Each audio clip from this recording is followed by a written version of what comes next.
This program has been brought to you thanks to the generous contributions of our patrons on Patreon.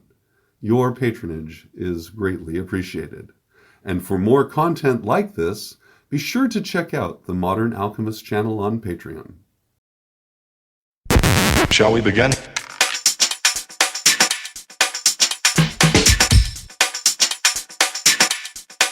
Let's begin now.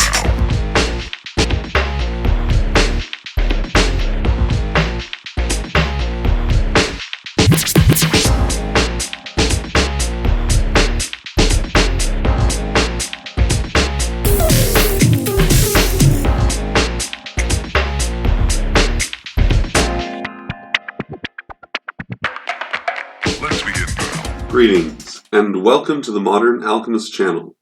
I'm Aubrey Forrest, the Modern Alchemist, and this is The Map, the Modern Alchemist Podcast, brought to you from the steps of the etheric, amazing, and intrepid Last Exit. I was giving a lot of thought to the sound of traffic.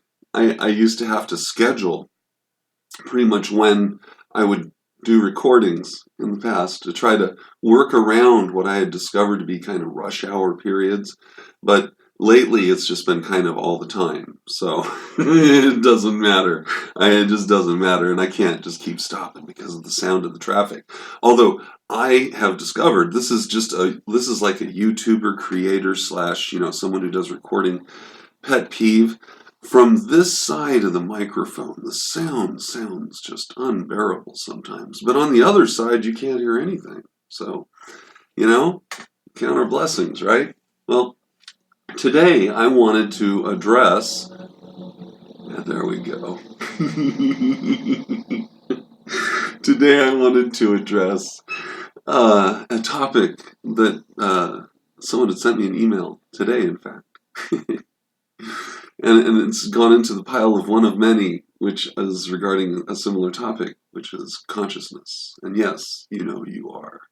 You know who you are. Yeah, no, anyway, the topic, one of the many that was suggested, which I love, and I wanted to just jump on it right away, was consciousness. Which to me is literally that is the question. Of all questions, that is the question to ask. And he had shared with me his insights. And I'm going to share with you my insights into consciousness and my perspective, which are a bit different than yours. Not yours, all of you collectively, but my friend who wrote me, slightly different perspective. Perhaps it aligns with where you're at. I don't know. For me, things tend to be pretty optimistic. And the idea of consciousness is something that to me is beautiful and it causes me to be amazed and astounded. And so I'm going to start here. I'm going to start at this point. And the point is that there is a question here. Is it about us? Or is it about everything? Now, the reason I ask that is because human beings have been fixated, and we have literally thousands of years of literature supporting the idea that we are unique, that our expression into a conscious state is unique, that we, being who we are, is special and is the product of some kind of divine congress, whether in an act of procreative intent or just outright creation, or if we are the subject matter of the salvation of a previous creation. None of that matters. All of it, the specific point is that we are chosen, and we have spent hundreds, if not thousands of years proving that to ourselves by congratulating ourselves on how wise and insightful and intelligent we are, and what we do is we compare ourselves to nature, and we say, "Well, check us out. You don't see any chimpanzees banging out some Shakespeare. Nope, I don't see that. I don't see them doing brain surgery." And so, that extra 2% of the DNA, hey, that makes all the difference. And it's the gift of the gods or God or the divine or the all. And in all the universe, as we look around ourselves, we seem to see nothing that compares. And so we keep writing about that too. And we congratulate ourselves again on our intelligence. And yet, the question that always strikes me then comes back to ones which were asked then, by others, which becomes an existential crisis. If it's just about us, humans, then maybe it's just about me. Maybe this is just me, and then all of the rest of you are a component of my hallucination, which I have created. And in this idea, I think we engender within ourselves the concept of the demiurgos, the half-formed God, right? Where all things then are a product of our creation. And by extension, because we do take this concept and we alter it just slightly, nuance it just slightly, and we say, I can impact the universe through my intent, then the universe is a reflection of me, right? Or who I am. See, this is that fine line where you're like, well, yeah, I believe that. And then you're like, yeah, but then that still supplies the support and foundation for the fact that it's just about me. Or in your case, it could just be about you. And I am the fabrication of your imagination. I am literally your unconscious mind reaching out to you in a conscious state and speaking to you the words that you might need to know. Your life might depend on it. Because it's all about you, baby. It's all about you. It's not about me, it's about you. Because if it's just about humans, then why not just be about you? And everything has been established. All our history, everything else is a fabrication of your mind to verify and validate and support and substantiate your existence in this frame of reference.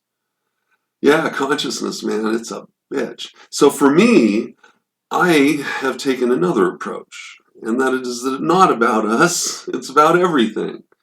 And as wizards of tradition, anciently, I have had a house full of animals over the years, and my wife of 30 plus years of ultimate patience. Actually, she enjoys the animals too, but she's supported me in all of this. And so, and the product of this wasn't just to keep them captive. My pets have never been pets. I call them pets because that is the vernacular that everyone uses, and then they go, oh, yeah, okay, like dog, cat, bird, etc. But for me, I consider them companions. Like, we live together in the house, and I supply the rent or the mortgage and the food, and they supply me both intelligence and love, and whatever support they desire to give out as I give them tender care, right? And so over the years, I've had reptiles of all kinds, lizards, snakes, amphibians, including frogs and salamanders. I've had all numbers of fish, and to higher order animals like, rodents, rabbits, guinea pigs, rats, hamsters. Then moving on up the chain, dogs, cats of all varieties, birds for all kinds, including the one who's patiently listening to us outside and not squawking. I'm so grateful. She was really a handful earlier today, but really, and then snakes, like I still have a snake. And as I've had them and lived with them and observed them as I've taken care of them and observed them as they go through molts or shedding of both regular hair or all their skin like a snake, watching their behavior shift and becoming more intimate with them because we all live in the same house, I begin to realize and have a sense that they too are really conscious, not just a little bit, but capable of fine, nuanced behavior. And this was not a recent realization, guys, okay? This was years ago. This was when I began my journey, and I was like, yeah, okay, it's about us. It's not about me. That's some weird fixation that is born out through religious support. But no, and so what could I learn? And this is where I kind of initiated my neo-shamanistic journey. It's why I walk the middle pillar. Boy, I need some coffee. Oh, so good. It's why I walk the middle pillar. Why I chose, well, it's a natural fit for me.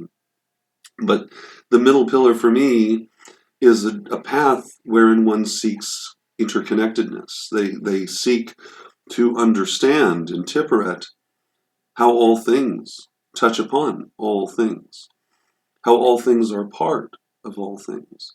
And as you come to understand that, then you can understand the process and necessity of transmutation, of how all things become new things, and that the universe engages in transmutation on a regular basis.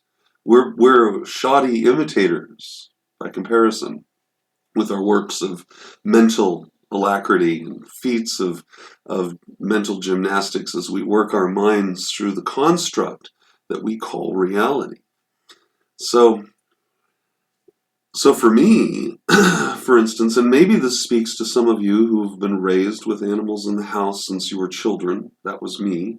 I was an only child, so my fuzzy brother was a 90-pound German Shepherd. And I tell you, I've never slept safer or better in my life. That dog was amazing. He went literally everywhere with me. Ironically, he was named Hointje, which is Dutch for little dog. My mother had a sense of humor. So my consciousness, what a dog means to me, is a lot different than maybe what it might mean to someone who hasn't had that childhood bonding experience where you look at another creature that's completely different than you, and yet within each other you see the similarity, you see a resonance, you see a bond, you see a connection, you see a vacuum that each of you possess and each of you can fill for the other. And it's not codependence, it's interdependence. Animals are never really codependent unless they're birds. That's an inside bird owner joke, but boy, birds can really... My bird can be like a really bad girlfriend. Oh, gosh. So, but the connection that you can build, stuff like this, where you just see this relationship of a kind of co-equality. I'm not talking that weird freaking South Park episode where everyone's like, I love my llama and we're going to get married soon or something. I'm not talking about that. No. I'm talking about just that you see within this being that houses consciousness within itself and experiences life and reality just as you do. That there can be a bond there. I personally believe that I believe there are aliens in the universe, okay? It's just absurd to think that we're by ourselves. So I personally believe, and maybe this is just ego speaking, but the logic behind my thinking is, if a human being can build that bond with an animal which some might consider subordinate to them in intelligence, then we could learn to build bonds with other alien races or creatures that are equivalent to us in intelligence, or maybe even greater. Hopefully, they would then seek to create the same bond that we do with what we perceive as, like, obviously my dog has no understanding how my Chrysler works or anything, right? He has zero understanding of, the van opens and the door gets in and I magically turn it on when it's a time machine because we move places. For him, that nothing gives me godhood more than the fact that we've got that vehicle and we can go places and it's magic, right? Well, there's a co-equivalence there that if we encounter some alien species, it's very likely that they'll be doing things on that level where we're like, wow, this is sweet. It's bigger on the inside than on the outside type of thing, right? Doctor Who reference. Not understanding how they manage spatial relativism. Well, our dog doesn't understand how an internal combustion engine works, but it doesn't matter because they can still join us on the journey and enjoy the journey to the degree they do. And the joy that I have received as a being who possesses a higher order of consciousness, right? The joy that I receive is by experiencing life through their eyes and their joy, by taking satisfaction and knowing that they're just delighted to be in the car and to go someplace, and that just made their day. And that they were happy to hang with me while I'm doing some errands or something. Like that, to me, is a unique thing that is a product of consciousness that we forget. We forget that consciousness is a unifying force. It is not an isolating force. It is a unifying force. And when more consciousness is brought to bear on a singular idea or concept or problem, we're able to solve that problem in orders of magnitude faster, degrees faster than if we were working by ourselves. And this is literally proven fact. Our sciences today, our research divisions and corporations and pharmaceutical areas all depend on the idea of pressing collective intelligence together, having many minds working on the same thing to come to a resolution, to a solution to a problem or a topic. That to me is an expression then of, and this is everywhere, in every aspect of nature, that as consciousness gathers, which means, and consciousness, pardon me, consciousness gathers within life. Although as we understand in the Kabbalion, there are many orders and levels of consciousness, but with regard to consciousness and life, living things from bacteria and paramecium all the way up to ourselves and everything that goes beyond us that requires some kind of conversion of materials or energy in order to sustain itself, so that's both plants and animals, then the more that you have of any particular thing, the more successful, pardon me, the more that you have of any particular thing, the more successful that thing becomes. So the more human beings we have, the more likely it is that human beings will have dominance over the planet. And here we are, right?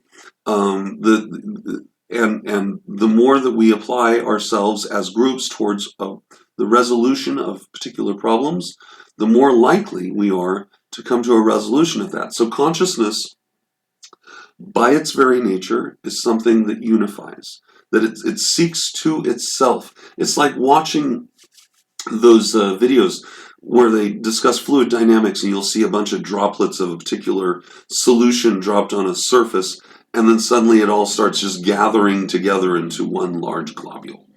And that, to me, is an apt analogy of the function of consciousness, which is why animals gather in groups, why birds flock together, why fish school together, why human beings create civilizations. It's not simply by convenience and a kind of baseline sustainability of reproductive capacity, but because we are drawn to each other. That's part of it.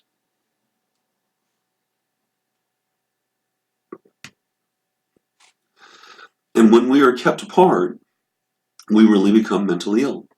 Again, something that has been proven again and again, and is a successful torture tactic, often employed, where people are kept in isolation, not just for a day or two, but for days, in the dark perhaps, weeks, months. It completely discombobulates a person's mind by separating them from others. We need each other. And that really gives one pause.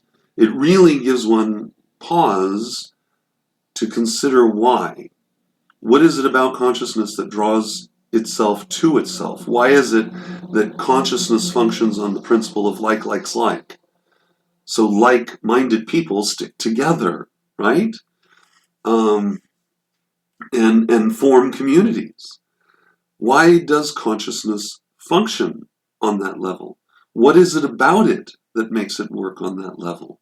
What does that reveal to us about the intrinsic nature of the universe? And what can we learn from that? These are all things then that I begin to focus on as I begin to study and look at different organisms and how they resolve their conscious states here in the present, in the now, as we're all marching through time in a linear progression, cause to effect, moment to moment, tick to tock, going on and on.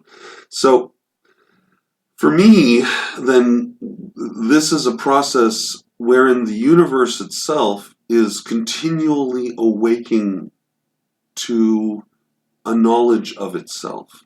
It's like standing in a room with a billion mirrors, and all of them are reflecting everything else, and each mirror not only serves as a source of reflection, but also it serves as a source of acquisition, because it will transmit what it sees and it will also absorb that, because our mirrors are changed by what light comes to us, what experience we are participate in. And it's the other aspect of consciousness that I find intriguing. I mean, we could talk about consciousness literally for hours and hours and yet not come to resolution. This is the topic. It is the reason to be a part of the esoteric. It is the reason. If the all is mind, then consciousness is the thing. Understanding it is the thing. And you should get excited about it. Like, this should be the most exciting thing that you ever think about, you ever talk about, you ever study or pursue. Because it's literally about you. It's about you. And like I said at the beginning, baby, it's all about you. And there's no way to prove otherwise. None. Any implement that you would use to prove that this is not a dream that you have created within your own mind could be said to be a mechanism in place so as to further convince you of your own delusion. Oh, what a sticky wicket.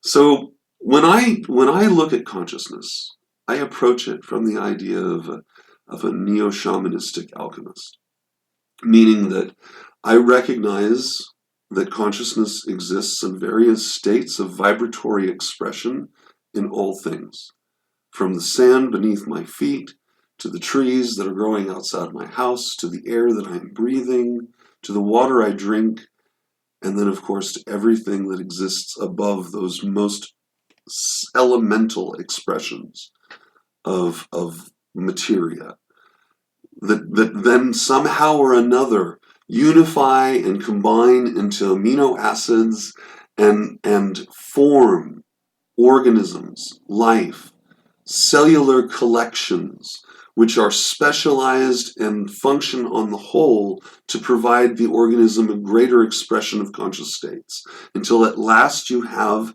what we have now, where our conscious state is derived from 5 essential senses and the impression of a 6th, a sense of intelligence that exists outside of the physical apprehension of what we can contextualize as a conscious expression of experiential state. I hear, I am, I'm doing something, I'm thinking about a thing, I'm experiencing a thing, I'm cooking lunch, stuff like that. I'm having a drink of coffee. So, good stuff, right? You should be excited about it. And so everything that we talk about, everything that we have talked about to this point, has really centered on what consciousness is, and learning the story. All the astrohistory, all of that is an expression of how we move from one conscious state to another, as the environment wherein we existed changed and moved from one state to another. So very realistically speaking, when you look at anecdotal evidence that is preserved through various mythologies that says that somewhere around 4,000 Common Era, before Common Era, something so significant happened that everyone reset their clocks and said that was the beginning of the New World. 4 to 6,000 BCE. So, that's pretty significant to me, that would exist, and that all of these cultures would align themselves and say that before we were one thing and now we are another. And then to contextualize that conscious transition into a series of religious texts that were designed to essentially help people cope with their new conscious state and this new frame of reference, which doesn't allow for whatever it was that we used to be able to do. And I think what we used to be able to do, and I want to wrap up on this idea. Those movies, the ones I really love are like Invasion of the Body Snatchers. I freaking love that concept. I love that concept so much because if you apply the Bizarro World construct to it, it's exactly the opposite of what happened, and what you're seeing is the retelling of a history. Imagine a world where everyone was unified in a state of consciousness, so that all of us were constantly aware of each other's thoughts, each other's experience. There was no privacy whatsoever, no isolation, no individualism. Nothing like that existed. It was a complete state of unified consciousness, which I believe only exists now in an unconscious state. And of course, this idea is not my own. This idea is the product of other thinkers who have talked about a unified conscious state or a collective unconscious state. And so the idea is that what would life be like? How alien would it be if suddenly, for some reason, perhaps environmentally, members of that society stopped being a part of that collective? Would it be treated as illness? The same way as we would go, oh my gosh, John isn't John anymore. My favorite line in the 1970s one is, "That's not my wife." I love that line so much. The guy's going in to get his clothes done, and he's telling him, he's like, no, man, he's like, "That's not my wife. That's not my wife," right? Because his wife acts a certain way, and now she's been absorbed into that collective. Well, think of it the other way around, where suddenly you're part of a collective, and your significant other is no longer, you can't feel what they feel anymore. You don't know what they're thinking. You have to use something crude, like language, to talk to them, which is absurd. Why would you do that when you could just simply see through their eyes and feel their pain and understand their longing? Except for now, they're separate from you. You can't feel it. They're gone. They're sick. We need to fix them. Imagine the whole story reversed, right? I think that that's actually a place that we came from. I think that it was such a traumatic transition from one state of consciousness to another that literally, as is recorded in certain biblical events, which we describe in modern terms as the rapture, remember, I think all of that has happened already. We're reading history. It was prophecy to them then, but then it happened, and we're the afterfact of that. We're the aftermath. We're looking at what happened, and all of that text, all of it, if taken in that regard, then you can sit there and go, oh, I got it. Now we're having history, and it tells a much greater story, because we're not going about what may happen. We're now contextualizing events methodologically through a unique form of symbolism, which can be easily decoded if you understand the various archetypes that are being employed. When you go through and you look at those symbols, you can see that what we're describing then in a rapture was half of the population, it says, was taken. What if they just simply dropped? What if it was straight up like Infinity War, right? Snap of the fingers. And what does the Titan Thanos call it? Mercy. What side of the tree does he stand on? He would clearly be Jupiter and Chesed, right? King of the gods, clearly, because he's kicking butt. And his snapping of the finger, mercy. That's what he called it. Mercy, to wipe out half of everything. So imagine a star blinking out, and half of all life is dependent on that star. And all you have to do is a baseline idea and remember, life is consciousness. So all life is tied to maybe the energy output of that star. It's literal vibratory input, which would sustain a whole ecosystem of plants, which a whole nother ecosystem would be built upon after that. Imagine that being torn out from its foundations, and all that's left in place is a new star, burning in a frequency of light that is unfamiliar to everybody. And so those that survived would be the chosen of the new conscious state. Because for some reason or another, our organism, the meek, perhaps the weakest of all the greatest, we were the ones that wound up surviving somehow. I don't know.